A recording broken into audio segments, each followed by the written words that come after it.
Kepala Kejaksaan Negeri Tulungagung Mujiarto meresmikan Desa Sumberjo Kulon, Kecamatan Ngunut, sebagai Kampung Restoratif Justice pada Jumat 25 Februari siang.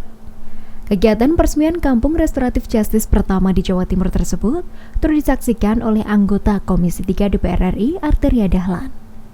Menurut Mujiarto, Kampung Restoratif Justice dibentuk sebagai tempat pelaksanaan musyawarah untuk menyelesaikan masalah atau persoalan hukum yang terjadi di masyarakat dengan dimediasi oleh jaksa dan disaksikan perwakilan tokoh masyarakat setempat. Mujiarto mengatakan tujuan dibentuknya Kampung Restoratif Justice ini agar penanganan perkara bisa terselesaikan secara cepat dan sederhana, serta terwujudnya kepastian hukum yang berkeadilan bagi semua pihak. Terbentuknya Kampung Restoratif Justice ini diharapkan bisa menjadi contoh bagi desa-desa lain dalam menyelesaikan persoalan yang muncul di tengah masyarakat. Surat edaran dari Pak Jambidum maupun Pak Jaksa Agung segera membentuk Kampung Restoratif Justice.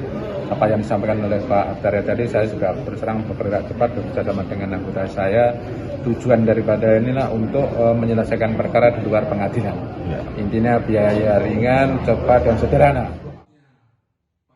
Sementara itu, anggota Komisi 3 DPR RI Arteria Dahlan mengapresiasi berdirinya Kampung Restoratif Justice di Tulungagung ini. Arteria Dahlan berharap Kejaksaan Negeri di daerah lain bisa mengikuti langkah yang dilakukan Kejari Tulungagung. Terkait dengan Perja 15 tahun 2020 terkait dengan Restoratif Justice. Tulungagung adalah daerah pertama yang berhasil untuk menerapkan kasus-kasus dijadikan RJ. Jumlahnya pun alhamdulillah cukup signifikan. Se-Indonesia baru 70-an ya.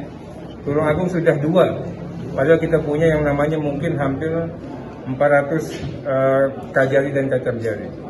Yang kedua, tidak hanya bisa mensosialisasikan dan menghadirkan RJ dalam perkara-perkara, hari ini baru kurang dari 20 hari dihadirkan surat edaran terkait pembentukan Kampung RJ.